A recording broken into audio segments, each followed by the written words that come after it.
แล้วก็ลำเพิ่นวงศกรแม่นบ่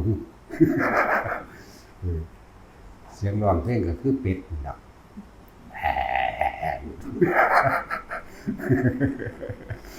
กวนเป็ดเทศบักฮาเลยแล้วผู้ใดอยากมาร่วมทำบุญให้ทานกับรวมกันนั่นแหละต้องทำบุญให้พ่อให้แม่เฮาเองโดยเฉพาะเน้นย้ำมารดาบิดาแล้วก็จะร่วมทำบุญรวมกันเป็นบุพเพสันนิวาสรวมกันนะผู้ใดอยากมาร่วม อยากอยู่ใกล้ชิดดารานักร้องก็มายามมื้อเช้าช่วงเช้าช่วงเขาสิมาจกบาตรของเขาเป็นเด็กวัด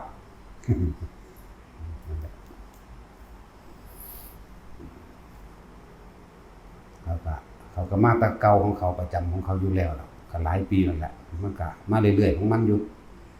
บักหยังแน่บักหยังล่ะบักลำเพิ่น วงศกรบักหรือบ่แม่นวะโยคาวราชบ่หนึ่งกันทัศน์บ่แล้วก็บักแม็กกี้เสียงร้องเพลงกวนเป็ดห้องอาบ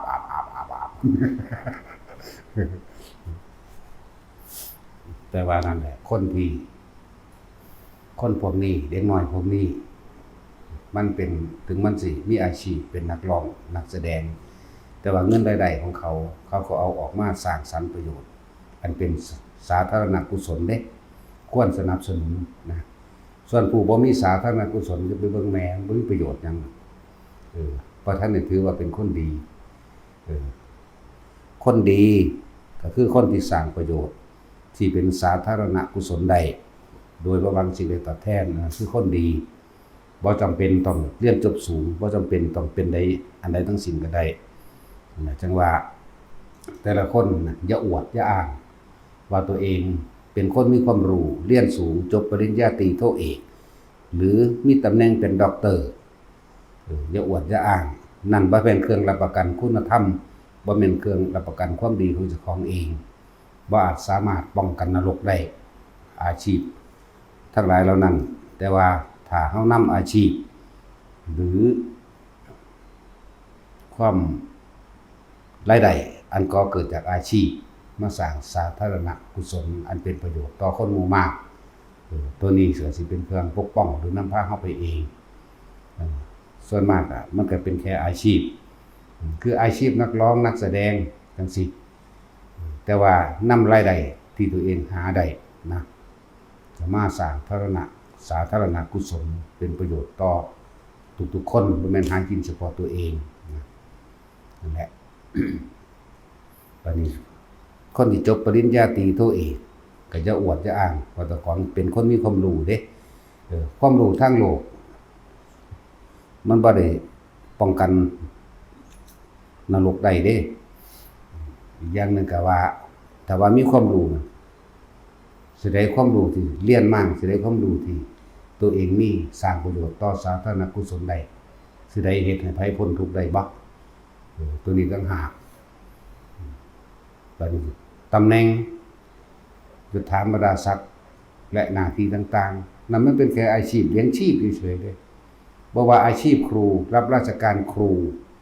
นั่นเป็นอาชีพที่เจ้าเลี้ยงครอบครัวเจ้าซื่อๆบ่ทันได้แม่นว่าคนดีคนมีคุณธรรมอันใดบ่ทันได้รับประกันตัวนั้นใดอาชีพสสนั่นเจ้าก็เป็นแค่อาชีพ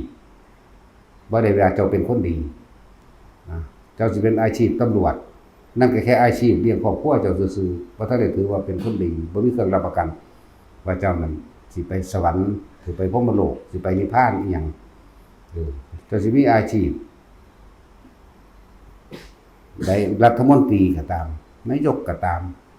ทหารแต่ละยศแต่ละฐาบรรดาศักดิ์ก็ตามเป็นแค่อาชีพเลี้ยงชีพซื่อๆเด้อแต่ว่าสิ่งที่ทำให้ทุกคนเป็นคนดีเป็นคนมีคุณธรรมก็คือเอารายได้จาก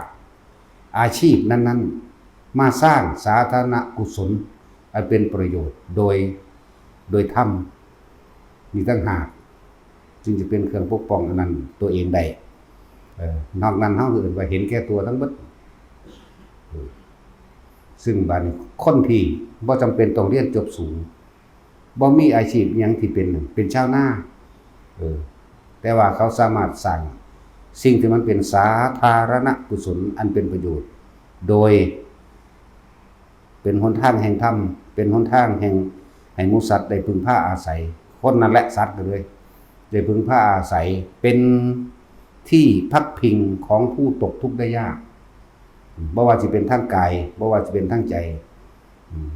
บางคนก็ตกทุกข์ได้ยากโดยบ่มีที่อยู่อาศัยบ่มีที่ทำกินก็สามารถมาอาศัยสิ่งที่คนดีสิ่งที่คนมีคุณธรรมมาสร้างไว้ได้บางคนก็บ่ได้ตกทุกข์ได้ยากลำบากด้านที่อยู่อาศัยเครื่องนุ่งห่มและเงินทองแต่ว่าก็เป็นทุกข์ทั้งใจก็ได้มาพึ่งพาอาศัยในสถานที่คนดีคนมีคุณธรรมได้สร้างไว้เพื่อรองรับคนที่ตกทุกข์ได้ยากทั้งกายและใจได้อันตัวนี้ต่างหากตัวสิเป็นเครื่องรองรับสำหรับคำว่าคุณธรรมความดีอันทหารอันตำรวจอันนายกรัฐมนตรีอันสสอันผู้ว่าอันนายอำเภออันแมงยังกระสร้างเถาะที่รับราชการนั่นบ่ทันได้รับประกันว่าเจ้าเป็นคนดีเด้จากว่าล่ะอันแล้วส่วนมากจะไปทางรังแกข่มเหงเบียดเบียนทำร้ายเอาเปรียบผู้อื่น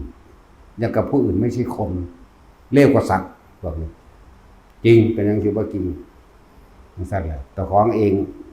ได้รับเงินเดือนจากภาษีประชาชนแต่ว่ากลับมาทำลายข่มเหงประชาชนนั่นบ่ล่ะทุกฝีก้าวมีแต่สิหาวิธีสอดแทรกเอาเปรียบรังแกเอาเปรียบใส่เล่ห์เหลี่ยมคนเทกลเล่ห์เททุบายในการที่เจาะกินเขาอย่างเดียวกินเลือดเนื้อผู้อื่นลองเบิ่งกันหน้าคนกินคนมันถึงเวลาแล้วมันถึงยุคมันแล้วล่ะคนบ่มีคุณธรรมคนกินคนคืนกินชีวิตผู้อื่นทั้งมนุษย์และอมนุษย์คือคนนี่แหละทั้งสัตว์เดรัจฉานพร้อมแต่ว่าล่ะกินเลือดเนื้อกินแรงงานกินทุกอย่างนั่นแหละว่าจะพึงว่าเจ้าของเป็นคนมีความรู้แล้วพึงว่าเจ้าของเป็นคนดีมันบ่ได้รับประกันคนดีได้อันจบปริญญาตรีโทเอกบ่ท่านได้เป็นเครื่องรับประกันใดทั้งสิ้นบ่ท่านได้รับประกันว่าเจ้าของเป็นผู้รู้เป็นคนหลงซะด้วยซ้ำเป็นคนหลงว่าเจ้าของดีหลงว่าเจ้าของเรียนสูง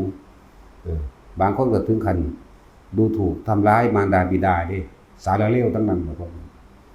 นั่นแหละบางคนก็เป็นสันอีหลีเด้พ่อกับแม่บ่ได้เรียนหนังสือหยังทุกข์ยากลำบากแต่ว่าส่งตัวเองเรียนจบปริญญาแล้วกลับมาดูถูกมารดาบิดามันเป็นกับผูกมันไว้บ่ให้กินหยังน้ำตายเอาเองตัวเนาะนั่นบ่ตัดสินเฮา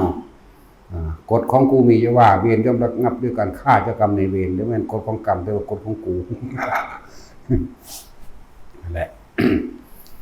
เหมือนกันกับพวกบัดนี้พวกหันมาทั้งพวกที่ไปเรียนธรรมบ่ต่างกันเด้จบนักธรรมตรีนักธรรมโทนักธรรมเอกก็มาอ่านหมู่จบปริญญาธรรม2ประโยค3ประโยค4 5 6 7 8 9แต่มาอวดอ้างว่าเจ้าของเป็นผู้รู้อันนั้นมันเป็นผู้รู้จำอยู่ซื่อเด้บ่ได้ต่างกับทางโลกเด้นั่นคนที่ได้เกียรตินิยมอันดับหนึ่งบ่ว่าสิเรียนโดยธรรมบ่ว่าสิเรียนโดยโลกเนาะนั่นเป็นแค่ว่าคุณได้ทำตามกฎระเบียบที่จัดเอาไว้แล้วเรียงเอาไว้แล้วหรือบอกป้ายเอาไว้แล้วชีวิตจริงมันต่างกันเด้บ่ได้มีป้ายบอกในการใส่ชีวิตเด้มีแต่ประสบการณ์จริงล้วนๆอันนั้นเป็นแค่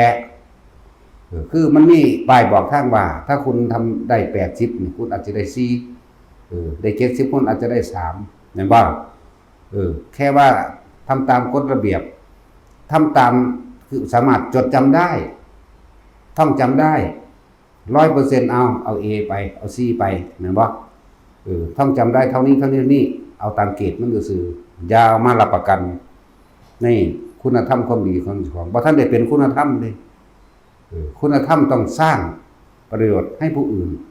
ได้พักพิงพึ่งพาและอาศัยทั้งทางกาย และทางใจคนตกทุกข์ได้ยากลำบากมาบ่มีที่พึ่งพาอาศัยเฮาก็ให้ที่พึ่งพาอาศัยได้คนตกทุกข์ได้ยากทางใจอกหักผิดหวังแต่ว่าร่ำรวยอยู่หาทางออกให้แก้ชีวิตตนเองบ่ได้คนดีคนมีคุณธรรมคือคนที่สร้างสถานธรรมะได้สร้างสถานธรรมจากว่าเพราะธรรมเท่านั้นที่มีความสูงสุดมีค่าสูงสุดประเสริฐสุดเพราะสามารถที่จะแก้ปัญหาทั้งโลกได้แก้ปัญหาธรรมใดแก้ปัญหาหรือให้หนทางการออกจากทุกข์ได้อะไรหนทางการออกจากทุกข์คืออย่างไรสัมมาทิฏฐิมีความเห็นถูกต้องตามความเป็นจริงวัตถุอย่างบ่ผิดเพี้ยนสัมมาสังกัปโปคิดขึ้นในขณะนั้นได้ยินในขณะนั้นคิดขึ้นตามความเป็นจริงเบิดสัมมาวาจาพูดตามความจริงมีสัจจะสัมมากัมมันโตกระทำตามความจริงสัมมาอาชีวะประกอบอาชีพที่สุจริตโดยบ่ได้ขวางทางธรรมโดยบ่ได้ขวางทางพระนิพพานสัมมาอาชีวะสัมมาวายโมมีความเพียรชอบมีความเพียรตามความเป็นจริงบ่แม่นเพียรตามความเสื่อใช่ป่ะล่ะสัมมาสติระลึกไตร่ตรองใคร่ควรระลึกแล้วระลึกอีกเป็นเครื่องประกอบเป็นเครื่องเปรียบเป็นเครื่องเทียบผิดถูกควรหรือไม่ควรอย่างไรนี่คำว่าสติจนถึงสติบริบูรณ์แล้วมันก็เป็นสัมมาสมาธิมีจิตตั้งมั่นแน่วแน่ไม่แปรผันเป็นอื่นจิตติตั้งมั่นอยู่เฉพาะพระนิพพานเท่านั้นนี่แหละมรรคมีองค์8เนี่ยสถานที่ปฏิบัติธรรมต่างๆล้วนแล้วเป็นที่รองรับของหมู่สัตว์ทั้งหลายผู้เดินทางไกลผู้ตกทุกข์ได้ยากผู้ลำบากทั้งกายและใจนั่นเองนี่คือคุณธรรมของคนที่สร้างสถานที่อย่างซี่ได้คนที่นำธรรมคนที่เอาความจริงออกมาแสดงได้ต่างหากบ่แม่นคนที่ไปจดจำว่าตัวเองจบปริญญานั่นจบปริญญานี่แล้วค่อยถากถางหมู่ภิกษุสงฆ์แม่นบ่ล่ะยิ่งโดยเฉพาะพวกฆราวาสที่ว่าตัวเองจบปเท่านั้นปเท่านี้จบไปแล้วคือไปเลี้ยงลูกเลี้ยงเมียอยู่สั่นเนาะแม่นบ่คือบ่มาสอนเขาคือบ่มาว่าโอ้ยเดินจิตอย่างนี้ชั้นที่1ชั้นที่2 3 4 5 6 7 8แม่นบ่ล่ะคือบ่ไปวางสั่นคือไปหาขายปลาทูอยู่เก็บของห้างอยู่ก็มีแม่นบ่ล่ะสั่นแล้วนั่นแหละ อย่าอ้างว่าเจ้าของกูเคยบวชมึงสึกเฮ็ดหยังกูเคยบวชนะกูบวชอยู่เลยใช่มั้ยเนาะต่างกันบ่ล่ะก็บัดนี้ตัวเองเลวจังได๋ก็เลยสิเข้าใจว่าคนอื่นเลวเหมือนตนเองเด้สึกไปแล้วบ่เคยเข้าวัดผมแม่นอีหลีเด้บ่ธรรมดาเด้ถึงสั่นบ่เข้าแต่ว่าค่อยแต่สิเอาความที่จำมาจากเจ็กเล็กจังนั้นมาทางเขาเนาะสั่นแหละซ้ำมื้อเช้านี่ก็เทศอยู่คนบ่เบิ่งหลายเทศซ้ำอีกแม่นบ่ล่ะถ้าว่าจบปท9จบปท7 8หรือปทใดก็สร้างใส่ลูกศิษย์มึงเนาะสิได้วัดมึงสร้างสิได้มึงสร้างวัดใส่ลูกศิษย์มึงมีเป็นร้อยเป็นพันอยู่บ่มีบ่กูเห็นแต่ลูกกับเมียนั่นตัวพากันขี่ซาเล้งขายของแม่ว่าล่ะดีมันต้องเว้าแบบนี้มันต้องเปรี้ยงๆแบบนี้บ่จำเป็นต้องสละสลวยหรอกคำว่ากูกับคำว่าอาตมาก็มีความหมายเดียวกันตัวแม่ว่าอาตมาหรืออาตมันกับกูนี่อันเดียวกันตัวแม่ว่าสั่นไอ้สัตว์ กันตัวเดียวกันตัวอาตมาบอกอาตมาหาแม่ว่ากูคักๆนี่แหละเนาะเฮามันเป็นนิสัยนี้ถ้าบ่มักก็จะฟังหาขวดพอคนแม่บ่บ่เคยแต่โปกนั่นแล้วทั้งว่าอย่าเอาความรู้ทั้งแบบนั้นมาว่าแต่เก่งถ้านั้นจริงต้องเฮ็ดให้ได้คือเขาแม่เนาะแต่ลูกศิษย์มึงถ้าว่ามึงเก่งสิได้อันจบปท7จบปท6แม่นบ่ล่ะสิได้จบปริญญาเอกโทสิได้ผู้จบอันยังนักทำตรีโทเอกสิได้ลูกศิษย์มึงแต่ว่าเจ้าของเก่งสิได้เครื่องรับประกันยืนยันคุณธรรมความรับเครื่องรับประกันมันต้องตาเห็นได้ไหมแม่นบ่ล่ะตาเห็นได้กินได้อยู่ได้นี่ตาเห็นได้นี่อากรากนี่มันหยังซั่นก็มาเบิ่งแต่แม่บ่ได้เว้าอยู่ผู้เดียวเด้เขาซุ่มเอาตะกูเดียวนึง เพราะว่ากูรอเฮ็ดจังไดสัตว์กูก็น่ารักแม่นตัวแต่ว่าน่ารักเขาสิมาบ่โอ้ยดูเขาอีหานั่นแหละจักบ่ของหยาบเหมาะสมกับคนหยาบคนหยาบๆมันต้องบอกแบบหยาบๆแต่ว่าในความหยาบหรือบ่หยาบนั่นขึ้นอยู่กับคนให้ความหมายมันเด้สำหรับเฮาบ่มีหยาบแล้วก็บ่มีละเอียดพร้อมซื่อๆอยู่คือว่ากูไม่ใช่หยังเฮาว่าโอ้ยกูบ่จักว่ากูเป็นหยังกูเป็นพระหรือบ่งั้นเป็นแพะหรือว่ามึงบอกเอาเองเด้เอาไป700ศาสตร์ก็แล้วกันแพะเอาไป700ศาสตร์เด้อสิบอกให้ได้เท่านั้นแหละยังเตือนอยู่เรื่อยๆอยู่อยากเล่นกับไฟอยากขับรถส้นภูเขากูบ่ได้หวั่นไหวเด้กับโลกธรรมนี่แม่นบ่ล่ะแต่ความตายก็ว่าย่านล่ะแม่แต่ของยังย่านตายปลาลูกปลาเมียอยู่แม่เนาะ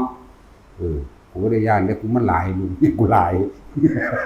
กูก็อยากตายปะอยู่คือกันแต่สิมันหลายล้าน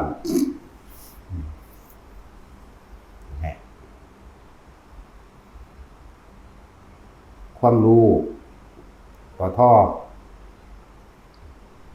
3 4 5 6 7 8 9ความรู้นักธรรมเอก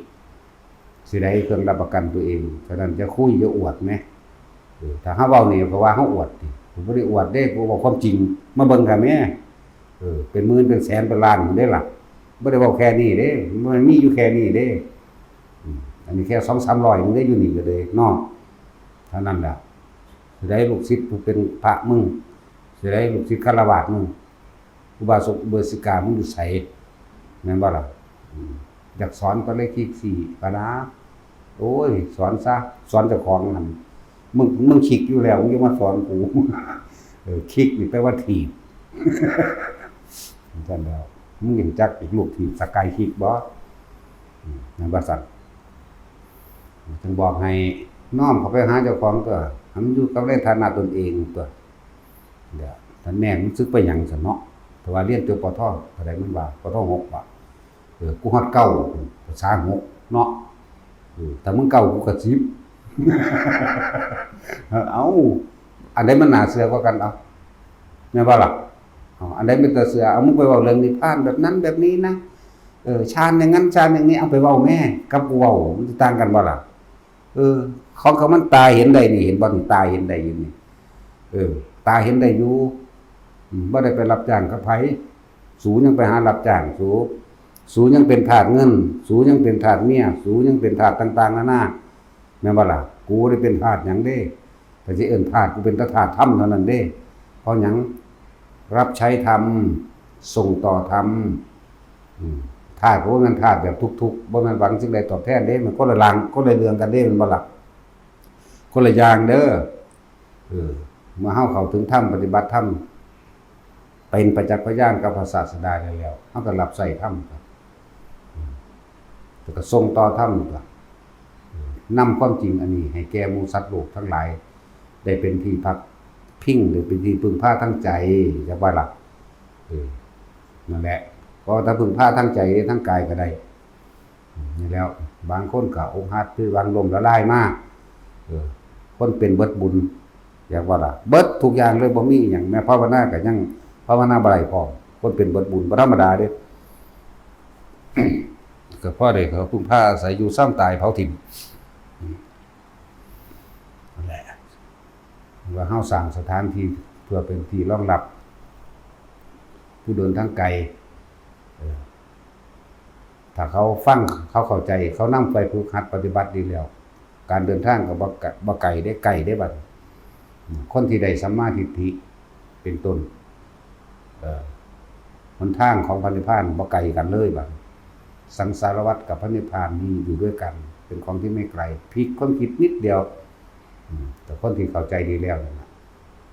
เป็นจังซั่นแค่ว่างจิตเป็นกลางมันเป็นนะฝึกหัดปฏิบัติตนทุกอย่างก็ลงสู่ไตรลักษณ์เบิดนั่นแหละสุดยอดของปัญญาก็อยู่อนิจจังกับอนัตตานั่นแหละแต่คนเข้าใจยอมรับในอนิจจังอนัตตาของร่างกายยอมรับอนิจจังอนัตตาความบ่เที่ยงแท้แน่นอนของร่างกายเจ้าของเองร่างกายผู้อื่น ต้นไม้ภูเขาดินฟ้าอากาศสายน้ำฤดูกาลตลอดทั้งสรรพสิ่งทั้งหลายมีความเกิดขึ้นเป็นธรรมดามีความแปรปรวนเปลี่ยนไปเป็นธรรมดามีความแตกดับเสื่อมสลายเป็นธรรมดามันเข้าใจตรงนี้แล้วมันก็หาเครื่องอยู่นึงเด้เครื่องอยู่คือหยังคือฌานการเพ่งอยู่การเจริญอยู่การทรงอยู่การรักษาอยู่ในสิ่งที่เป็นกุศลนั่นแหละเฮาก็เอาฌานนึงบัดฌานนึงวิตกหมายถึงระลึกถึงลมหายใจเข้าออกวิจารณ์ประคองเอาไว้อย่าให้ไปคิดถึงสิ่งอื่นนอกจากลมหายใจปิติก็เกิดสุขเอกคตาแค่ฌานนึงก็ได้แล้วฌาน1ฌาน2 3 4 5 6 7 8ได้ทั้งหมดเดี๋ยวแต่ไผสิถนัดเอาอะไรมันเป็นเครื่องอยู่เครื่องอยู่นี่คือของอย่างอยู่แห่งความรู้สึกอยู่กับความรู้สึกที่เป็นกลางมันก็เป็นกลางของมันอยู่แล้วล่ะแต่ผู้ใดทรงใดรักษาได้แล้วแค่นี้นึงได้มันบ่ได้มีหยังมากมายร่างกายที่เหลืออยู่ก็สร้างประโยชน์เท่านั้นเด้บัดบ่ได้ไปสร้างโทษกับไผเด้บ่ได้ไปหาฆ่าปูฆ่าปลาฆ่าสัตว์ลักทรัพย์หยังกับไผเด้บ่หากินเหล้าเมายาบ่ได้ยังอาชีพไผเด้นั่นบ่ล่ะใจของเฮามันมีเครื่องอยู่แล้วเฮามันมีธรรมอันเป็นเครื่องอยู่มีความจริงที่ตัวเองอยู่ตามความเป็นจริงแล้วคืออยู่ในอุเบกขานั่นแล้วแค่นี้เนึงบ่ได้ยากดอกที่เฮาฝึกกันนี่เดินจงกรมมั่งนั่งสมาธิก็เพื่อให้จิตตั้งมั่นเพื่อให้ได้เข้าสู่วิหารธรรมเพื่อให้ขาดจากสุญญตาอัตตาตัวตนก็ว่าไปสุญญะแปลว่าสัญญาตามาจากอัตตาสัญญาก็ว่าตาความที่ยึดมั่นถือมั่นว่าเป็นตัวเป็นตน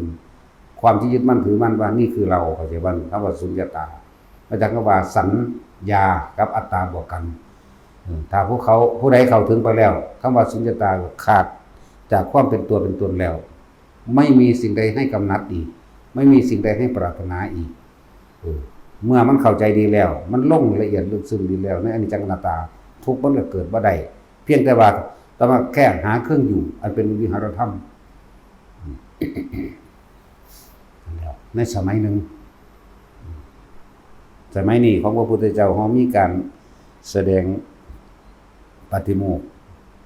ครั้งเดียวหมายถึงพุทธเจ้าแสดงแต่ว่าละครั้งที่สองมันก็แสดงเพราะว่าภิกษุมีมากหลายขึ้นได้ขึ้นมันก็เลยมีผู้บ่บริสุทธิ์หมายถึงว่าบ่แสดงบ่ยอมรับตัวเองว่าตัวเองมีความผิดหรืออื่นเราอาบัตินั่นแหละต่อมานั่นภิกษุนั่งอยู่นำกันเท่าหลายเป็นหมื่นคนเด้พระอานนท์บ่ทันได้มีเครื่องอยู่เพราะพระอานนท์เป็นกังวลเนาะองค์อื่นๆทั้งเบิดมีเครื่องอยู่พระโมคคัลลาก็มีเครื่องอยู่เพิ่นอาจสิเข้าในอรูปฌานก็ได้เพิ่นอาจสิเข้าอยู่ในอันใดอันหนึ่งที่ในฌานของแต่ละองค์มันบ่ล่ะ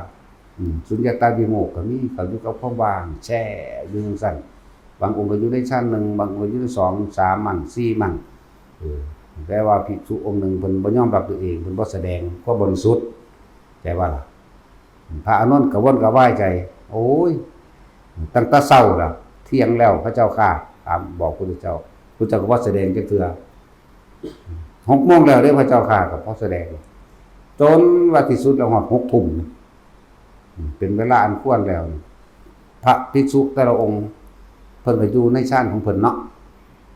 แต่ความถนัดของไผของมันเนาะอยู่จังซั่นพระอานนท์ก็วนก็วายอยู่คนเดียวพุทธเจ้าลืมตาขึ้นปึ๊บภิกษุไม่บริสุทธิ์นะพระโมคคัลลาตรวจเลยตรวจวาราจิตทันทีเลยอ๋อท่านผู้นี้เองเป็นหยังท่านคือบ่แสดงความบริสุทธิ์แก่หมู่คณะจังซั่นแล้วพระโมคคัลลาขับไล่โดยใส่วาจาก่อนก็บ่ไปก็บ่ลุกก็บ่ยอมออกไปเองโดยตัวเองเข้าใจบ่ล่ะเพิ่นก็เลยใส่ฤทธิ์ใส่เดชไปจักหน่อยประตูพระวิหารเปิดปุ๊บเพิ่นก็หิ้วปีกไปฮอดเพิ่นเกาะเอาเลยนี่วืดๆเพิ่นก็ซัดไปพุ่นนั่นแหละพระพุทธเจ้าเรียกว่าต่อไปภาคหน้าพวกเธอจงพากันแสดงความบริสุทธิ์บอกบริสุทธิ์แสดงปาฏิโมกข์กันเองเถอะใช่ว่าล่ะนี่ด้วยความกรุณาที่พระพุทธองค์บ่แสดงขึ้นถ้าพระพุทธแสดงพระพุทธเจ้าแสดงขึ้นปุ๊บภิกษุนั้นสิเป็นหัวแตกเป็นเกล็ดเสียงใช่ว่าล่ะเพราะเพิ่นบริสุทธิ์ขนาดนั้นเลยมีการแสดงครั้งเดียวตอนที่มีภิกษุ 1,250 องค์นั่นแหละเท่านั้นถือว่ามันโดยบ่ได้นัดหมายนั่นน่ะนั่นแหละ พระแต่ละองค์เพิ่นมีเครื่องอยู่ได้สั่นแม่นว่าล่ะนั่นแหละก็มีเท่านั้นบ่มีหยังมากหรอกเบิ่งในโอวาทปาติโมกข์แล้วเป็นหยังเพิ่นคือเน้นแท้แม่นบ่สั่น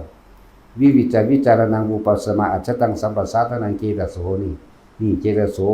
ละจิตละเจตนานี่เอโกทิภาวังอวิตกังละอกุศลวิตกให้มันออกไปให้เหลือเฉพาะทรงอารมณ์กับเป็นกุศลอวิจารวิเวกจัมปิติสุขังปตมังชานังสุขังปตมังชานังอุปสัมปชัญญะวิหรตินั่นนี่อยู่ในด้วยการทรงฌานเจริญฌานอันเป็นวิหารธรรมของตนเองในฌานที่1มั่งว่าสั่นวิตกวิจารังปุถะอาจจะตังสัพพะสะตารังเจตโสเอโกทิวังวิตกังวิจารวิเวกจัมปิติสุขังปตมังชานังสัมปชัญญะวิหรติปิติยาวิริกาอุเบกขาชั้นที่2วิตกวิจารนั้นไปเหลือจากทิฏฐิชั้นที่3สุขเอกตายชั้นที่4สุขทุกข์หายไปแล้วเหลือเฉพาะเป็นผู้มีสติรู้อยู่ในอุเบกขาเนี่ยไปสั่นน่ะเนี่ยมันก็เป็นเครื่องอยู่ตัวแล้วก็เบิ่งอ่านเบิ่งเอานั่นเป็นยังในหันก็ดีเท่าสิว่าเอาเรื่องพยานหลักฐานตามที่เรียนมากเลยเนาะเรียนมากกับว่าจังสั้นกูเรียนคือกันแหละกูจบคือกันแหละกูว่าอ่างไปกูได้9ใบอยู่กูได้9ใบแต่พศ25กูสูกูคงอยากอายกูซึกไปเอาเมียอยู่มั้ยเนาะกูเอาหลายก็สูสำแหน่อย่าคุยหลายกูมีผู้ใดกล่าวเอาความโศกของตัวเองให้ผู้อื่นฟังตามความเป็นจริงได้กูเว้าเด้พอกูเบิดอย่างแล้วอยากว่าล่ะเบิดอย่างอายตัดสินยังนี่อย่างอยู่เด้แล้วต่างกันคือหยังนี่ตัวจังหวะเฮาก็ฝึกหัดศึกษาของเฮาไปถ้าว่าเรื่องเรียนเฮาก็เรียนมาคือกันนั่นแหละแต่อยากอายบ่กล้าเอามาบอกให้คนฟังเพราะว่าศึกไปแล้วเนาะสิไปอ้างเขาไว้จังไดเอาจบปทเก่าเด้เดี๋ยวเบิ่งกันไป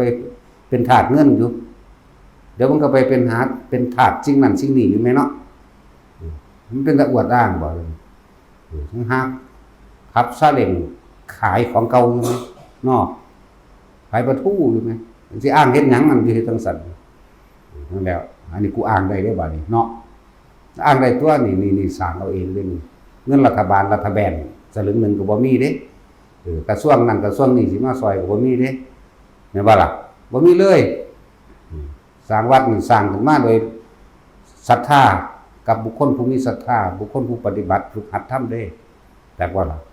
ผู้มีศรัทธามันก็มาไหลผู้มีศรัทธาเขาก็สร้างแต่ลึงนึงก็บ่มีเด้อเงินจากรัฐบาลบ่เคยมีนั่นแหละมันเว้าดูแล้วเด้เรื่องสร้างวัดผู้ใดบ่เคยสร้างมันสู่จักมาแมงจังได๋แม่นบ่ล่ะคือกันล่ะกับคนเฮ็ดเฮือนเฮ็ดแล้วเรียบร้อยแล้วจังสามารถไปขอบ้านเด็กที่ได้แม่นบ่ต่อไฟฟ้าเหมือนกันต่อสายเดินสายไปเรียบร้อยแล้วเขาจังมาติดหม้อให้แม่นบ่ล่ะการสร้างวัดก็เหมือนกันสร้างกุฏิวิหารศาลานั่นนี่ไว้เรียบร้อยถ่ายรูปใส่เรียบร้อยเบิดแล้วแล้วจังเดินเรื่องเอกสารภายหลังมันบ่มีอนุญาตเป็นขี้ดินเป่าๆเป็นป่าเป่าๆดอกจักบ่ล่ะกูเฮ็ดมานี่มัน11วัดแล้วเด้ลำพังคนเดียวดินี่วัดแรกที่สร้างกับหมู่คณะนี่จักบ่นี่ตอนที่เฮาบ่บวชเฮาภูมิใจกว่าสุดเลยซ้ำไปเฮาเฮ็ดโดยลำพังเฮาเองตอนที่บวชแล้วนี่เฮายังว่าเฮาอาศัยผ้าเหลืองผ้ากาสาวพัดของพระพุทธเจ้าอาศัยศรัทธาของพระพุทธเจ้าศรัทธาพุทธธรรมสงฆ์พุ่นเด้บ่แม่นเฮาได้สามารถเฮาบ่ได้มีความสามารถเด้สมบัติทั้งหลายได้มาใช้อยู่เด้มันของไผของพระพุทธเจ้าบ่ได้นี่เห็นบ่ล่ะจังซั่นแล้วตัวนั้นทั้งได้เป็น10ตัวนั่นล่ะตัวนี้หากะอันเดียวนึงอัน2ก็อยู่หันนึงอยู่หยังดอนไล่บ่วันที่2ก็เลยอยู่ดอนไล่นี่เด้สิได้บักมึงว่ามึงเก็บจบปท6สิได้มึงว่าจบหยังอันนักธรรมเอกใส่มึงสร้างหม้องใดมึงไปหากินตัวของผู้อื่นเด้เฮานี่คือคติเด้สิ่งใดที่ได้มาเพราะผู้อื่นสิ่งนั้นเป็นดุจดังของยืมเข้ามาเฮาบ่เอาแบบนั้นจักบ่ล่ะเฮาบ่อยู่วัดไผเฮ็ดเอาเองจังซั่นถ้าหากว่าเขาทวงถามขึ้นมาก็จะเป็นที่น่าระอายใจแค่บ่แต่สิ่งใดที่ได้มาเพราะตนเองก็สร้างด้วยศรัทธาด้วยปัญญาด้วยความเพียรแห่งตนสิ่งนั้นจึงเป็นที่น่าภูมิใจแห่งเรา แล้วนักปราชญ์เจ้าทั้งหลายมีพระพุทธเจ้าเป็นต้นย่อมสรรเสริญ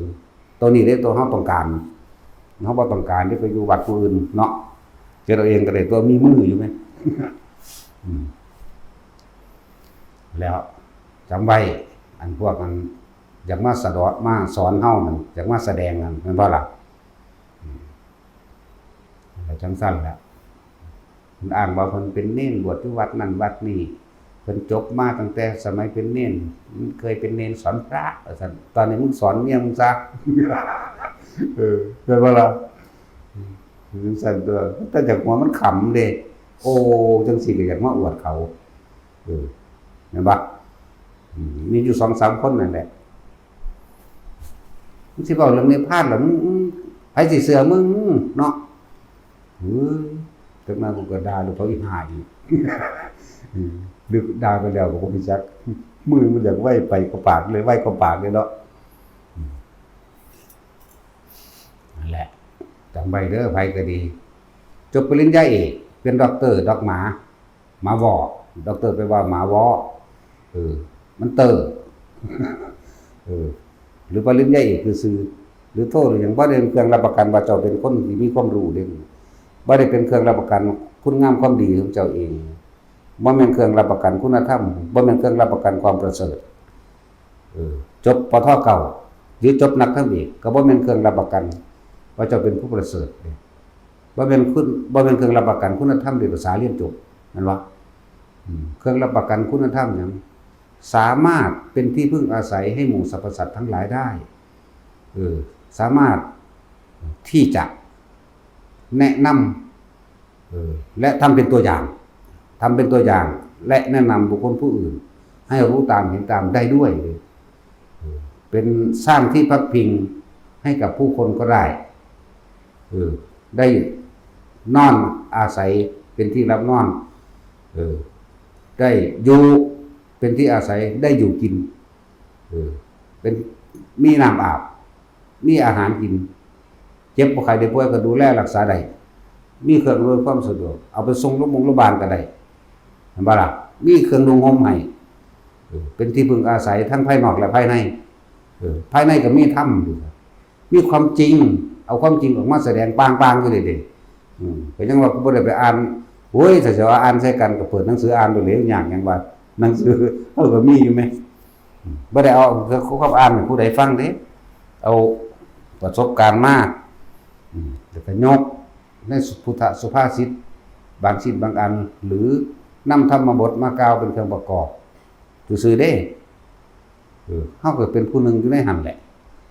อยู่ในบันทึกนั่นแหละเห็นบ่ล่ะต่อไปก็สิเหลือแต่บันทึกไว้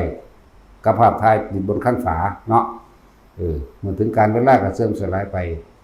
เขาเคยเว้าถึงเฮาแน่บ่กี่ปีดอกปีนึง2 ปีเขาก็ลืมนั่นบ่ล่ะนี่เท่านั้นมันสิไปมีอีหยังหามึงนี่การเกิดคือการเริ่มตายมั้ยการพบก็คือการเริ่มจากคนเราบ่จากกันเป็นมันก็จากกันตายแต่สุดท้ายก็ตายเสมอกันมั้ยแม่นบ่ล่ะนี่เท่านี้นึงเด้ล่ะมันสิมีอีหยังรีบละออกซะทีอันความว่าเจ้าของมีความรู้เนาะละเป็นบ่ล่ะคือละแนวใดยากน้ำขายของเรียนลูกเรียนเมียซั่นแล้วมันจ่อเย้ยนี่รู้จักบ่นี่บ่จ่อเย้ยบ่ถากถางท้าทายความสามารถของเจ้าของสมหรือบ่กับจบปท6ปท9สมแล้วบ่นี่กูบ่ได้จบหยังนี่ปท0มันซั่นแล้วภาษาสำนักนี่แล้วกลับขึ้นไปทบทวนตัวเองตัวมันบ่ล่ะกลับขึ้นไปแล้วก็ทบทวนตนเองกูบ่ได้เฮ็ดได้ส่ำเขากูควรสิสปีดตัวเองขึ้นมานะว่าบ่สมควรสิไปตำหนิเพิ่นเด้พระกูก็มี100กว่าองค์พุ่นสิได้พระมึงเอาสิได้พระสูผู้จบปท7 8 9ก็เลยเนาะสิได้ผู้จบปฐมเอกสิได้เป็นที่พึ่งของหมู่คณะสงฆ์ไสสิได้วัดมึงสิได้อุบาสกอุบาสิกาผู้ปฏิบัติธรรมตามคำสอนตัวเองไสอยู่ไสโอ้ลูกเขาอีห่านี่ พ่อกับแม่บ่สอนบ่เลยเดือดร้อนบุพการีเห็นบ่เนาะว่าสิ อืมนั่นแหละตอนบวชอยู่นั่นไปฮอดเที่ยวส่องบักหางเลยเนาะต้นท่าคือหลายมึงว่ากูบ่รู้บ่เอามาใส่กันตรงหน้านี่เอาเถอะแม่มึงกล้าตัวถ้าบ่มีความละอายเนาะลองเบิ่งแม่มันสั่นแล้วว่าเฮาสิบ่รู้บ่ออกสื่อซื่อๆได้ผู้บวชอยู่ก็ดีเพราะว่าอย่างเรียกตนกันมันบ่มีผู้อยู่เฮายังเรียกตนนี่เด้เรียกตนตัวนี้เรียกตนแปลว่าสงสารเข้าใจบ่ถ้าตนซื่อๆแปลว่ากระโดดลงจากที่สูงภาษาไทยวรรณคำพระไตรปิฎกของเก่าคือภาษาเฮานี่ภาษาลาวๆเฮาบอกเดียวนี้กูเลยมึงเลยเด้สู้เจ้าตนกูถือว่ามึงเป็นที่พึ่งของกูเด้จักบ่ล่ะที่มามันน่ะพูดมันมาจากภาษาโกตะพระมณีภาษาเทวนาครีอย่างหูจักบ่ล่ะต้นแรกของภาษานิรุตติมึงหูจักบ่โอ้ยลูกก็อีหาคือเก่งแม่งทางไหนเนี่ยนิรุตติแห่งปฏิสัมภิทามึงสิได้มาทางใดเลยแต่มึงได้มึงสิไปเว้าคนบ่เนาะอันนี้กูเว้าให้หมาเด้นี่หมามีหน้าที่เฮาเด้แต่ว่าบ่ฮู้จักเด้ว่าอันใดเป็นคนดีและคนเลวเฮาเสมอกันเบิดว่าแต่อีหยังพัดขึ้นมาใบตองแห่งเฮาเนาะเด็กน้อยร่างกายก็เฮาผู้ใหญ่ร่างกายก็เฮาเพราะว่าหมามันมีหน้าที่เฮามันบ่ซั่นจังซั่นแหละเดี๋ยวจะทำหน้าที่เป็นหมานำความรู้ที่ตัวเองให้มันเกิดประโยชน์สร้างประโยชน์ตัวเว้าซ้ำมันเศร้าประเทศแล้วคนบ่เบิ่งหลายวันนี้เอาไม้เทศอีกคนจังเบิ่งหลายแน่เนาะมันสิเบิ่งสมบูรณ์แล้วมันจะอวดแต่ว่ามันเรียนสูงมาแล้วสูงแมงอยู่ภาษาปป6นึงกูฮอดเก่าพุ่นสั่นตัวว่ายังก็นักธรรมเอกกูก็กูได้เก่าใบบ่มีผู้สอบกูไปสอบเอาทำตีก็สอบทำโทก็สอบทำเอกก็สอบผู้เดียวสอบอยู่3 อันพุ่นตัวสอบถ้ำสนามหลวงซั่นตะกี้เฮาบ่รู้จักได้ว่าสนามหลวงเนาะนึกว่าไปสอบที่กรุงเทพสนามหลวงทั้งแท้กันเขาเจ้าจัดสอบอยู่หม้องหันหม้องนี้นะแต่เฮาอันใหม่ๆเฮาบ่รู้จักเด้ดีใจว่าสิได้ไปกรุงเทพเพื่อไปสอบถ้ำสนามหลวงตั้งแต่ว่าบ่แม่นสนามหลวงหายังไปสอบผู้ไปเมฆกันโอ้ยมันบ่แม่นสนามหลวงตั้งแต่เป็นเมียน้อยเนาะสอบอยู่เมฆนั่นน่ะต่อมาก็มาอยู่กันทละก็สอบอยู่กันทละนั่นแหละอยู่วัดสุวรรณวาสหม่องเฮาบวชเรียนนั่นโอ้ยนี่บ่สนามหลวงเอาแบบว่าเฮาได้เป็นผู้คุมนักสอบถ้ำสนามหลวงสันหาพวกนี้โอ้ยก็อยู่วัดสุวรรณวาสนั่นแหละอำเภอกันทละนั่นแหละฉะนั้นแหละหม่องบวชเรียนก็เลยท่าน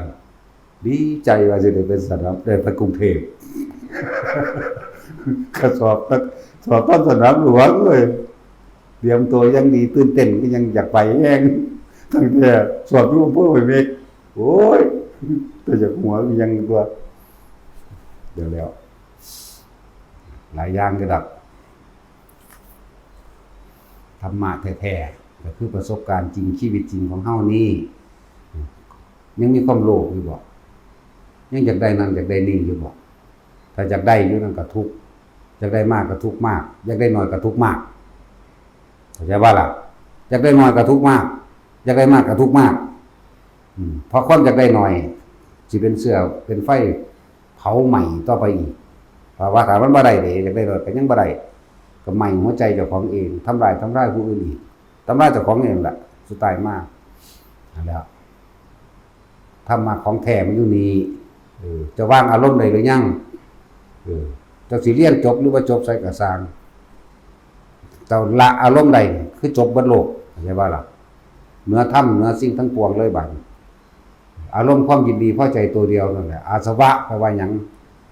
อารมณ์ความรู้สึกที่ยังคล่องอยู่เพราะนั้นมันก็คล่องอยู่กับความพอใจคล่องอยู่กับความสุขคล่องอยู่กับความจะได้ดังใจถ้าได้ดังใจแล้วสิดีใจมันจบบ่เป็น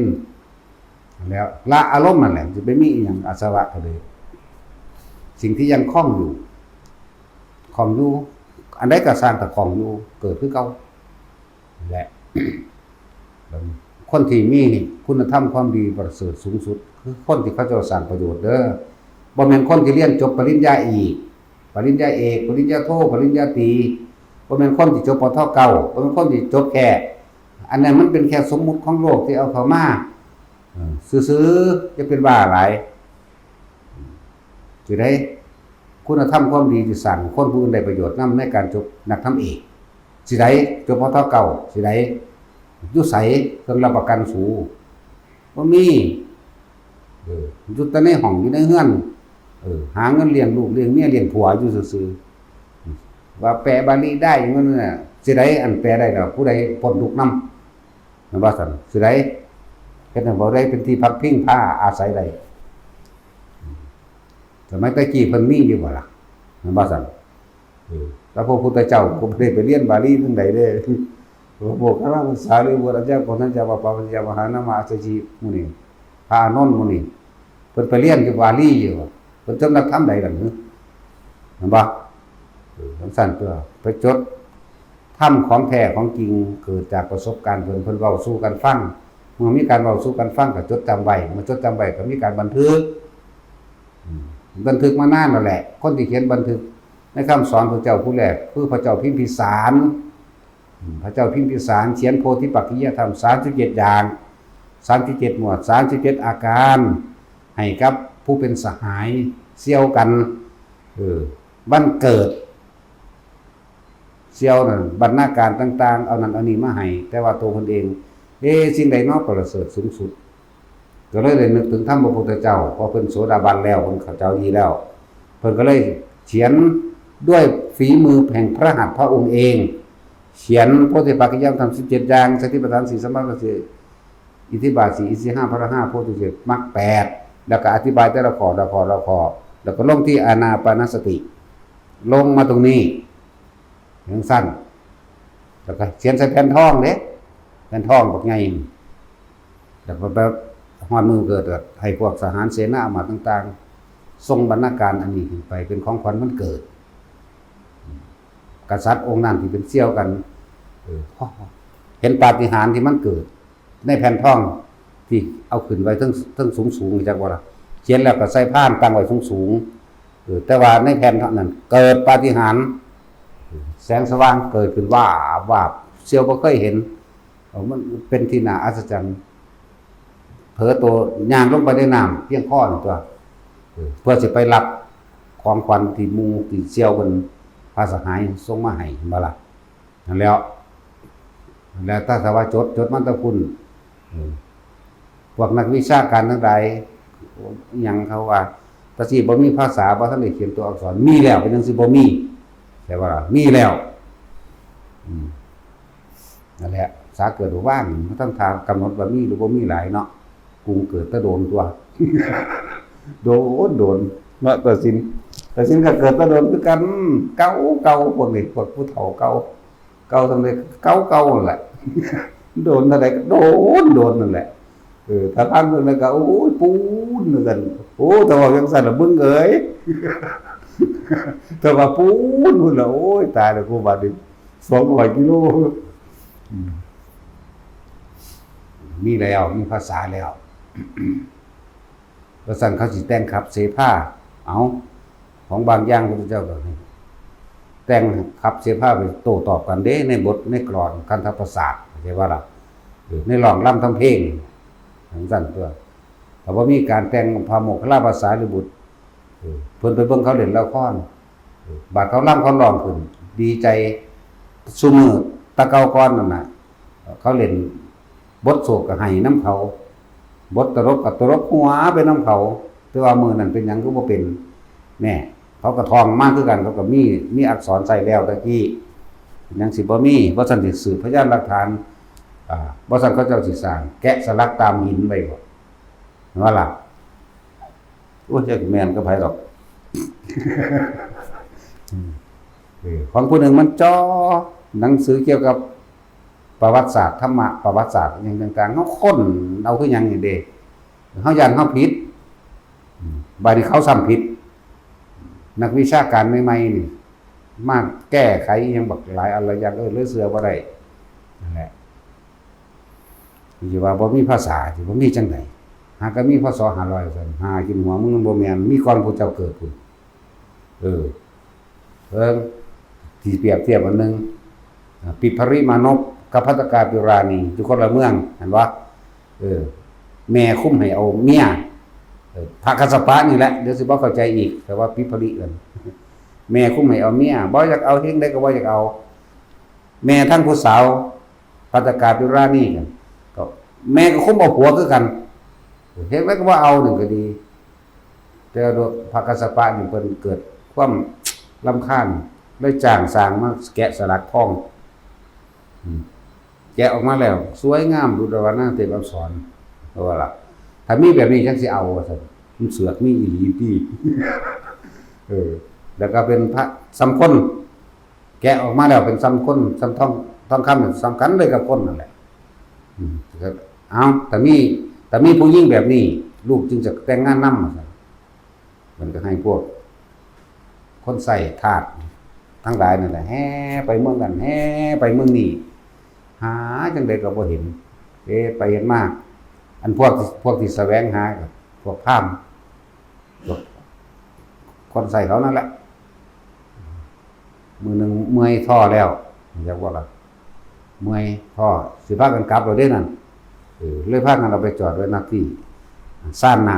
ำซ่านน้ำหม้องนึงพากันลงไปล้างหน้าล้างตาวันนี้หญิงคนใส่ผู้หนึ่งเฝ้าย่างออกมาแบบมาตบก้นดูกทองคำแม่หญิงทำไมจึงดื้ออย่างนี้มายืนอะไรอยู่ที่นี่พวกท่านหูปึ้งขึ้นมาทันทีเลยพวกล้างมือล้างหน้าล้างตาอยู่ซ่านน้ำนะฮะเดี๋ยวเมื่อกี้นี่เจ้าเว้าจังใดนี่เจ้านายของผู้ขาแม่หญิงอันนี้มายืนนี่ยังอยู่นี่คนแบบนี้ก็มีบ่เจ้าจำเบิ่งคักๆดูนั่นบ่แม่นตัวนี้ทองคำตัวนี้นะสิได้แม่ยิ่งเจ้าอยู่ไสพุ่นนั่งอยู่ในห้องไปเบิ่งแล้วพวกพราหมณ์ผู้หานั่นกับปากข้างเบิดน้ำลายนี่อยู่ร่องงามหลายพูดแล้วธรรมดาผู้ใดบ่เกิดตกตะลึงพึ่งเบิดไปเบิดธรรมดาบ่บางคนกำลังกินข้าวก็ยัดข้าวใส่หูเจ้าของบางคนก็ยัดเข้าตาเจ้าของบางคนก็ยัดเข้าใส่หูดังมันงามหลายอุ้ยว่าเว้อโหดเว้ยก็สิงามคักปานนั้นบ่เนาะนั่นแล้วจนก็สิเป็นบ้าเสียสติประสาทเอาคนอยู่ในบ้านน่ะก็บ่เป็นบ้าเป็นเบิดพุ่นดอกก็สิยังออกมาให้คนเห็นอยู่แม่เนาะเขียนเว้ออันนี้ก็ของเกินงามก็สิงามคักปานนั้นติงามเป็นว่าอันกินข้าวทั้งหูดังปานนั้นเด้แหละนี่อันนึงต่อมา ถ้าเจ้าเห็นแล้วถ้าผู้ใดเจอหญิงที่มีรูปร่างสวยงามอย่างนี้เหมือนกับหุ่นปั้นต้องคำปั้นนี่ก็เลยต้องมอบหุ่นปั้นรูปปั้นนี่เป็นบรรณาการเดียวเป็นของหมั่นทองคำเท่าตัวคนแล้วก็ของที่บรรทุกเปลี่ยนมาทั้งเบิดก็เอาให้เบิดนั่นแหละกราบไปวันต่อมาคนใส่ทั้งเมืองนี้กับเมืองนี้นั่งภัตตกาปิฎราณีเขียนจดหมายนั่นมีภาษาหรือบ่บาดตอบตัวนักวิชาเกินซื้อดอกหรือวิชาแมงยังบุนั่นแหละเขียนจดหมายทั้งคนสนิทของนางภัตตกาปิฎราณีนี่เพิ่นก็เขียนจดหมายข้าพเจ้าไม่ปรารถนาที่จะแต่งงานไม่ปรารถนาที่จะมีสามีข้าพเจ้ามีความปรารถนาอย่างเดียวที่จะออกบวชขอท่านจงปฏิเสธการแต่งงานการหมั่นเสียเนี่ยทั้งปิภรินี่พระปิภริมานพนี่ก็เขียนแบบเดียวกันนั่นแหละกลับมาต่อมาให้คนใส่2คนคือคนละเมืองได้นี่เดินทางมามันเมื่อยดิมันมาตลาดมันพากันลงกินข้าวอยู่ตลาดบ่รู้จักกันเด้ก็นั่งอยู่ใกล้ๆกันนั่นแหละก็ได้สงสัยมันเกิดมีมาได้ถามกันว่าสหายท่านมาจังใดแบบใดมาจากไสโอ้ผู้นี้ก็บอกว่ามาจากเมืองนี้ผู้นี้ก็บอกมาจากเมืองท่านมีธุระอันใดโอ้ยเจ้านายให้ส่งจดหมายซั่นอ้าวทางนี้ก็เจ้านายให้ส่งจดหมายนั่นก็ได้เอาจดหมายเขามาเปิดอ่านนั่นถ้าคนใส่ก็ยังอ่านหนังสือออกแล้วเนาะเพราะอ่านแล้วข้าพเจ้า เนี่ยไม่ปรารถนาที่จะมีสามีข้าพเจ้าไม่ปรารถนาที่จะออกบวชอย่างเดียวเท่านั้นนี่ก็อ่านก็เขียนเหมือนกันเขาก็จึงพากันปลอมแปลงเอกสารได้เนาะมันก็เป็นถาดแปลงสารที่บ่แม่นฤาษีแปลง เขียนเอาใหม่เขียนเอาใหม่เด้ผู้หญิงก็เขียนผู้ชายก็เขียนเดียวกันข้าพเจ้ายินดีเป็นอย่างยิ่งที่จะได้แต่งงานกับท่านได้บัดนี้เขียนไปหั่นแล้วบัดนี้เป็นวาสนาเป็นความดีแล้วเป็นโชคดีแล้วเรามีฐานะเท่ากันที่จะได้ใช้ชีวิตร่วมกันจักยินดีอย่างยิ่งแล้วก็นับมืออีกต่างหากได้บัดนี้พวกน่ะธรรมดานั่นแหละมันมีมาแล้วสืบพยานในไตรปิฎกกันในหนังสือเนี่ยอันนี้สืบพยานเพื่อว่ายังสิเป็นพยานให้ว่ามันมีภาษามาตะพุ่นแล้วหมายถึงตัวอักษรเขาเจ้าใส่นั่นนะพวกเฮาใส่อยู่นี่ไม่ใส่ภาษาบาลีเด้ของจักบ่สมชายภาษาใดสั่นแม่นบ่ล่ะปริญญาเนี่ยมาจากภาษาใดสั่นแม่นบ่สมัยพุทธเจ้าเทศปริญญาตันติเมภิกขเวอิมิสุแม่นบ่แปลว่าปริญญาตันติเมแน่แต่ปริญญามาจากไสมาจากภาษาเก่าภาษาพุทธเจ้านั่นแหละเว้าเรื่องนี้ต่อให้มันจบกันตัดสินแล้วรุ่นอยู่ ธรรมดาว่ะคนใส่ทั้งสองคนแปลงสารว่ามีความร่วมยินดีที่จะเข้าสู่วิวาหะมงคลยังก็ว่าไปขอให้ท่านจงยกขบวนขันหมากมาได้เลยอยู่แล้วธรรมดาว่ะโหมันบ่แม่นเด้อคนละอันเลยเพิ่นก็เปิดอ่านเพิ่นก็เปิดอ่านแล้วก็เน็บไปของมันเด้ก็เชิญเอาผู้หญิงมาที่บัดนี้แต่ผู้หญิงมาเขาเอิ้นอาวาหะบ่แต่ผู้ชายไปก็เอิ้นวิวาหะหรือเอิ้นอาวาหะจังซี่แหละเท่านั้นไปก็แต่งงานกันนั่นแหละแต่สองคนเอาจดหมายที่เน็บไปของมันได้มาอ่านวันนี้เป็นลายมือของท่านอยู่บ่นี่เป็นลายมือของเจ้าอยู่บ่บ่โอ้ยแม่นแล้วเขาเล่นเฮาแล้วนะจังซั่นแล้วพอตาฮู้จักจังซั่นเขาเจ้าแม่นสิอยู่ในเหตุการณ์แต่งงานเขาเจ้าก็คุยกันนี่ครับข้าพเจ้าเป็นผู้บ่มีความบ่มีค่าราคาบ่มีความกำหนัดยินดีที่สิอยู่ร่วมเป็นสามีภรรยาเสพสังวาสซึ่งกันและกันเขาจะบอกเมื่อท่านปรารถนาที่จะออกบวชก็ออกเถิดแต่ว่าเหตุจังใดได้ย่านพ่อแม่เสียใจก็เลยอยู่ร่วมกันอยู่แต่ว่าแต่ละมื้อเขาเจ้าสิเอาดอกไม้เด้ร้อยดอกไม้พวงดอกไม้พวงมะลิขันกลางในระหว่างที่นอนไว้นี่จักว่าดอกไม้ของไผเหี่ยวผู้นั้นราคะเกิดเข้าใจว่าล่ะบ่เหี่ยวจักคนเด้อล่ะอยู่นำพ่อนำแม่จนพ่อแม่ตายเบิดเมื่อพ่อแม่ตายเบิดจึงเกิดความสลดสะเวทใจอันหนึ่งตอนที่ออกไปเบิ่งหน้าผู้หนึ่งก็เบิ่งไร่ฝ้ายไร่อ้อยสวนผักต่างๆอีกคนหนึ่งก็ไปเบิ่งนาพระกัสสปะออกไปเบิ่งที่นาไปเบิ่งเขานวดเขาเกี่ยวเขาอยู่มีปลาขอนพร้อมตอนนั้นก็สิก็จักว่าตอนนั้นมันมีปลาขอนพร้อมเลยปลาเข็มปลาขาวปลาสูตรตรัดอยู่นั่นน่ะนกเจ้ามันลงไปจิกกินปลาบินขึ้นไปงูมันก็กินปลาตัวน้อยก็ส่งก็ซิ่วไปนกก็หาจิกกินหนองกินนอนนั่นนี่ไปแล้วถามท่านนายนกก็จิกกินปลางูก็กินปลาต่างๆตลอดทั้งใส่เดือนบาปนี้เป็นของไผน้อโอ้ยก็เป็นของท่านแล้วก็เป็นของเจ้านายนั่นแล้วตกใจเด้คนมีบารมีเต็มเป็นสั่นเด้ถ้าหน้าตรงนี้ถ้าท่านบ่สั่งให้เฮ็ดก็บ่มีผู้ใดเฮ็ดได้บ่มีผู้ใดกระทำได้ท่านเป็นผู้สั่งให้เฮ็ดหน้าพื้นนี้ท่านเป็นผู้สั่งให้ขาดท่านเป็นผู้สั่งให้ไถเป็นผู้สั่งให้ขาดเป็นผู้สั่งให้ไขน้ำทุกสิ่งทุกอย่างเป็นของท่านบาปกรรมทั้งหลายบ่ว่าสินกกินปลาบ่ว่าสิงูกินปลาบ่ว่าสิใส่เดือนหยังต่างๆล้วนแล้วแต่เป็นบาปกรรมของท่านทั้งเบิดสลดใจตัวบัดนี้ส่วนนางพัฒการเวลานี้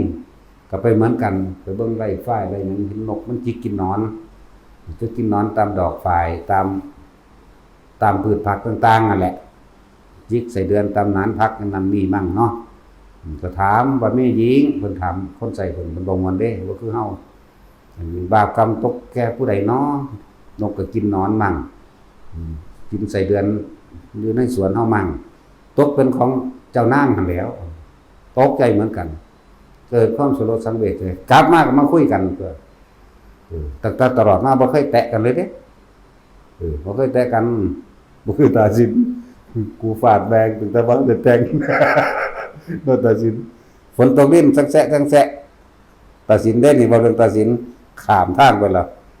หรือฮิปโปเนาะข้ามมาฮิปโปมึงข้ามมาบ่มึงข้ามไปหาเขาไว้งานนี่ แม่นดีเนาะไปถามมึงเด้อแต่ว่าแม่นก็ซั่นแล้วนั่นแหละสุดท้ายแล้วเขาเจ้าครับประกาศก็เป็นอิสระยกเงินทองแล้วก็เลือกเสนหน้าตลอดทั้งสัตว์เลี้ยงทั้งเบิดให้แก่หมู่ขาทาสบริวารออกบวชน้ำกันตัวซื้อผ้ากาสาวพัดมาจากตลาดร้านค้าเรียบร้อยแล้วทั้งบาทพร้อมโกนหัวเรียบร้อยแล้วบวชแต่ว่าเดินตามหลังกันไปต่อยๆสุดท้ายเลยก็เลยเฮาบวชแล้วเฮายังมาห่วงอีหยังกันอยู่นี้นะมันเลยมีทาง2แพร่งอันนึงไปตะวันออกอันนึงไปทิศเหนือจังซั่นแล้วก็ได้แยกทางกันแต่ว่ามื้อนี้เป็นต้นไปเราขาดกัน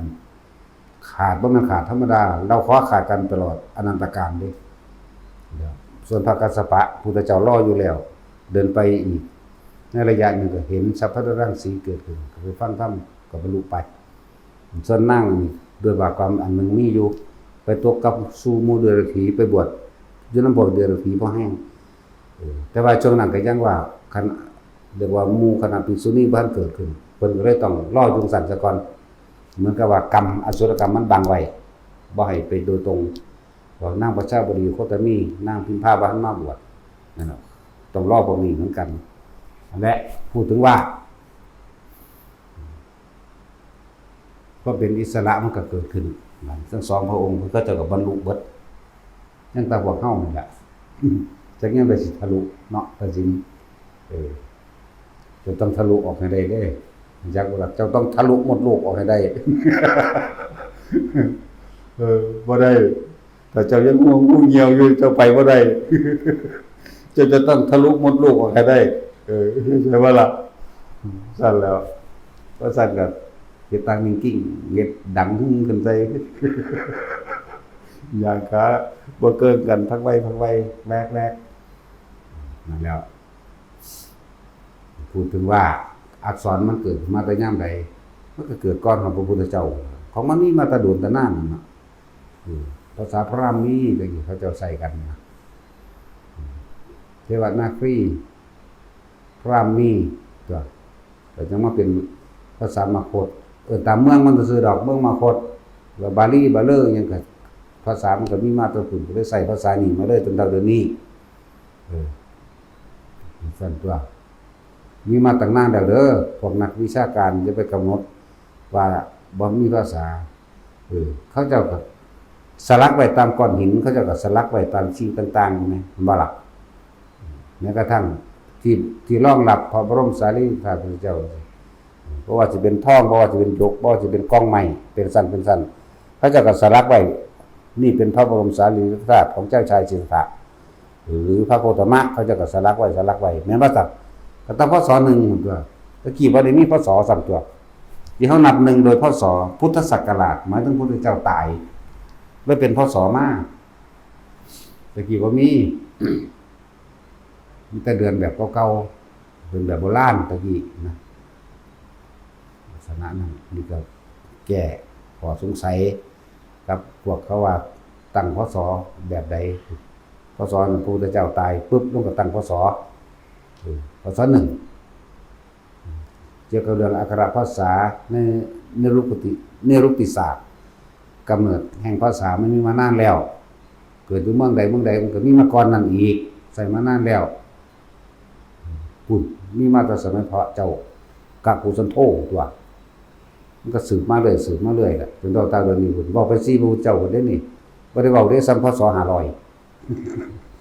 หรือสิเราเลยไปอีกเป็นกับเป็นกันก็เว้าไปสาวเห็นน้ำบอกเป็นแมงโลดเนาะแต่อยากเห็นน้ำก็สอนอยู่เด้สั่นเข้าสู่ปัฐมฌานทุติยฌานตติยฌานจตุตฌานแล้วน้อมจิตลงมาในระหว่างกลางๆของฌานที่3น้อมจิตเพื่อที่จะรู้มันก็ได้ทั้งตัว หรือจะเอาองค์ชาติองค์ใดองค์หนึ่งมาเป็นบาทเป็นฐานในการระลึกแม่นบ่ล่ะโอ้ยอยู่ในวิสุทธิมรรคก็มีไปหาอ่านเอาฝึกหัดเอาของเฮามันสิคันเรียนแล้วจังซั่นนี่แหละอันนึงบอกเตือนคนที่อวดอ้างว่าตัวเองมีความรู้หลายมันความรู้ทั้งหลายที่ไปเรียนมาน่ะมันบ่แม่นเครื่องรับประกันคุณธรรมเลยเจ้าบ่ได้สร้างประโยชน์อีหยังนะเห็นบ่ซั่นสายเห็นแก่ตัวหาเลี้ยงกันซื่อๆกินไปสืบพันธุ์กันไปสร้างตายนึงเนาะแล้วก็อยากมีชื่อเสียงนี่สิ่งที่มันเลวขึ้นมากกว่าสัตว์ทั้งหลายกินกับกามเด้สัตว์เดรัจฉานส่วนคนเด้กินกามเกียรติสืบพันธุ์ตายนะยังแบบมีเกียรติยศอีกเด้แต่ของบ่สร้างประโยชน์อีหยังเนาะจะให้คนย่องนะจะเอาหยังมาย่องแล้วตำรวจก็เป็นแค่อาชีพบ่ทันได้เรียกว่าคนดีจังว่าทหารก็เป็นอาชีพครูก็เป็นอาชีพราชการต่างๆทนายก็เป็นอาชีพนะทำงานหยังก็สร้างเป็นอาชีพซื่อๆเด้บ่ทันได้เรียกว่าเป็นคนดีเด้นั่นแหละผู้ใดพบคนดีเพียงคนเดียวนั่นรักษาไว้ให้ดีเถอะแต่ว่าหายากคักๆก็เด้ยากคือหยังนี่ถ้าผู้ใดเห็นแล้วก็รักษาไว้เอาตัวคนดีเพียงคนเดียวสามารถสร้างประโยชน์ต่อโลกได้เยอะแยะมากมายมหาศาล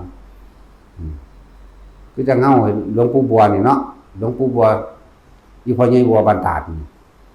ไปได้จบปริญญาบนทางใดโดนนี่จบก็จบป .3 แม่นบ่ล่ะถ้าสิเว้าเรื่องจบก็ดีจบป .3 จบปท.3 จบนักทั้งเอกก็3เท่านั้นก็เพิ่นคือสร้างอีหยังได้มากมายแล้วสร้างโรงพยาบาลทองคำซอยศาสตร์เครื่องมือแพทย์เครื่องมือหมอส่งเด็กน้อยต่างๆผู้ตกทุกข์ได้ยากเรียนหนังสือจบบักหลายๆเด้ล่ะตะลงพักเพิ่นก็ยังสร้างเนาะเลี้ยงหมูเลี้ยงหมาเอาเบิดเอาโลดอีกเป็นใหญ่อย่างนี้แน่นั่นแหละเครื่องรับประกันคุณธรรมความดีแท้ๆนั่นน่ะบ่แม่นจบปริญญาเจ้าเพิ่นเว้าฝรั่งก็เป็นเด้จักไปจับมาแต่ทางไหนโอ้เฮาเห็นชัดเจนเฮียงก็เด้เพิ่นตอนเพิ่นเว้าฝรั่งเว้าฮอดจีนนะบาดสิบ่เว้าคือเว้าฮอดเวียดนามก็ได้ตัวจากหัวคือหยังนี่เฮาก็จังตะลึงไปเรียนว่าทางใดเนาะไปใหญ่อย่างนี้ว่าสิบ่เว้าไปเลยมันเงิดกัดเว้าภาษาเยอรมันก็ได้ว่าอย่างนี้มันก็หัวถึงตัวของเฮาบ่เข้าใจนั่นแหละคือคนที่มีคุณธรรมความดีนั่นคือคนดีเป็นคือคนดีคือคนประเสริฐแต่ละยุคนั่นน่ะหลวงปู่มั่นมื้อนี้เพิ่นไปจบหยัง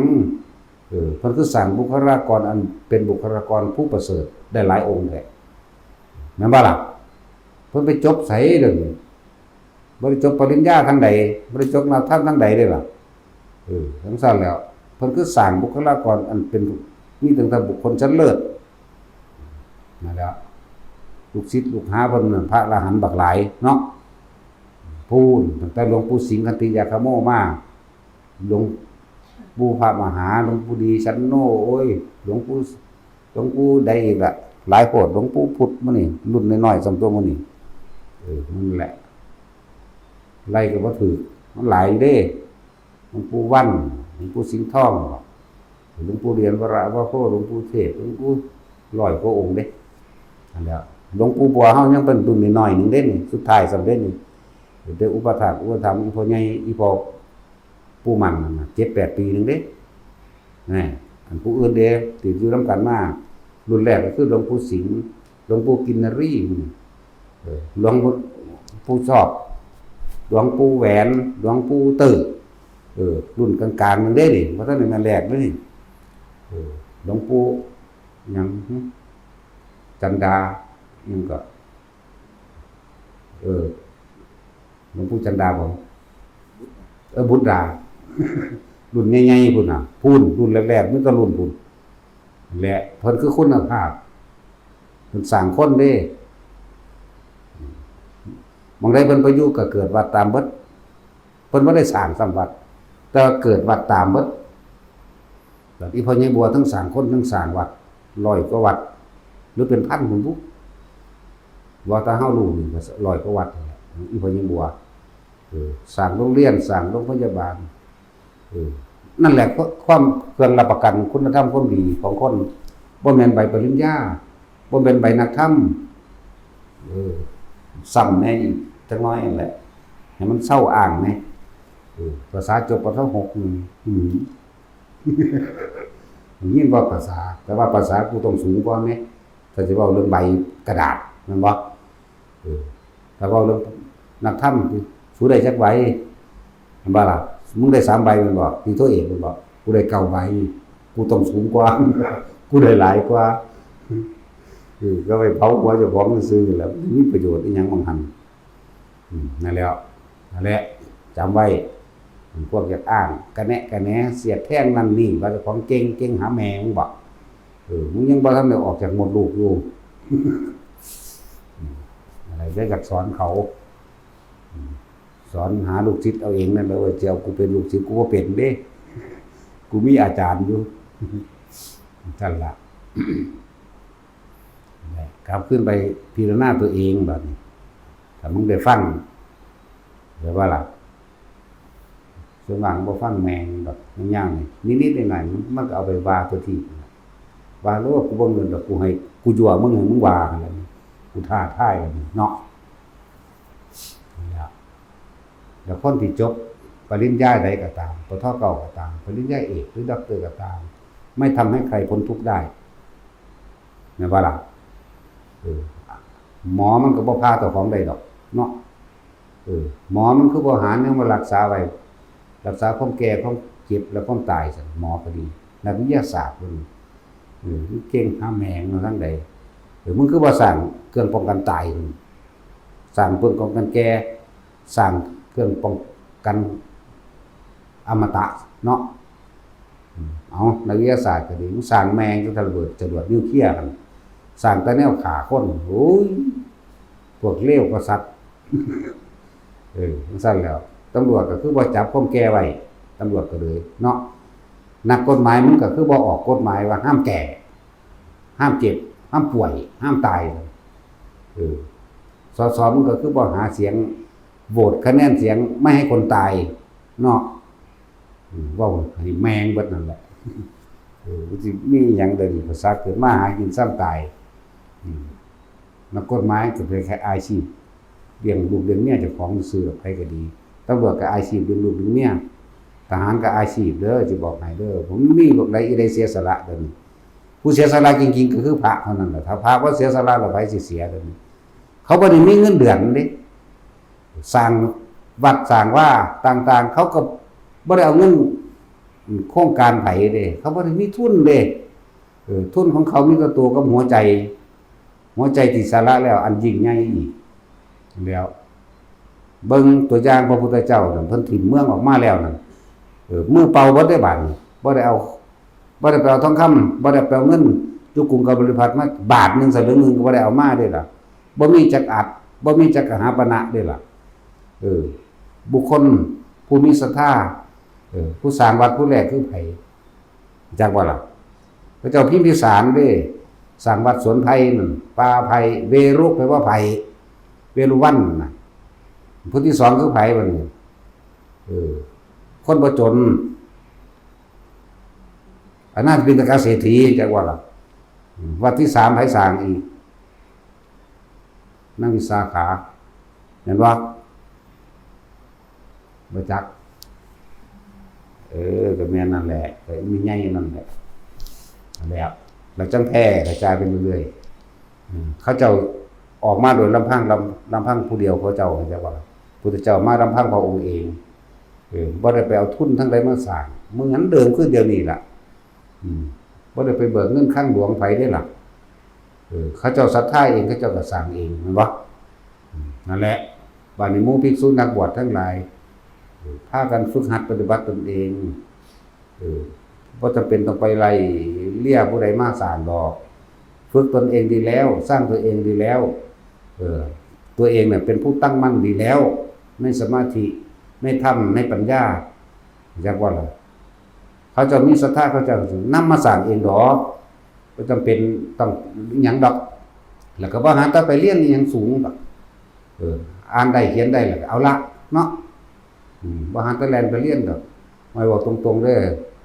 โรงเรียนสามัญนี่ได้ทำลายมากที่สุดจักบ่ล่ะสิบอกให้เด้อในวงในน่ะเฮาฮู้จักเบิดนั่นแหละมันเป็นมาแนวใดพวกเลี้ยนนี่แหละมันเอามาทะเลาะเบาะแว้งกันพวกเลี้ยนนี่แหละมาถากถางกันก็พวกเลี้ยนนี่แหละเอามาสร้างกฎหมายนั่นกฎหมายนี่เห็นบ่เอามาเทิร์นขึ้นมาเอามาเหยียบหัวพระพุทธเจ้าเฮ็ดหยังซั่นเนาะเอามาตั้งเพราะอันใดพุทธเจ้าบ่ตั้งเขาตั้งเฮ็ดหยัง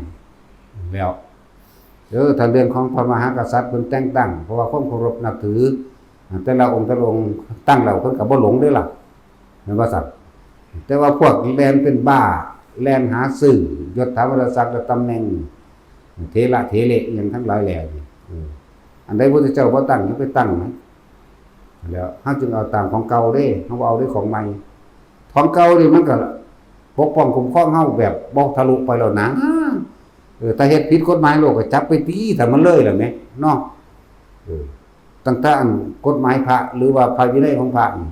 มันก็แน่นหนาบ่แห้งแล้วเด้มันก็ไปกินเหล้าเมายาไปตีกับไผได้ล่ะถ้ามันกินเหล้าเมายาไปตีแล้วทางโลกเขาว่ามีความผิดก็จับไปตีเพราะว่าทั้งมันก็ผิดได้คือกันขนาดนั้นเพิ่นก็ยังบ่ได้เอาศึกเสียทีเดียวแม่นบ่ล่ะมันก็พลาดไปมันธรรมดาทั้งสั้นแหละ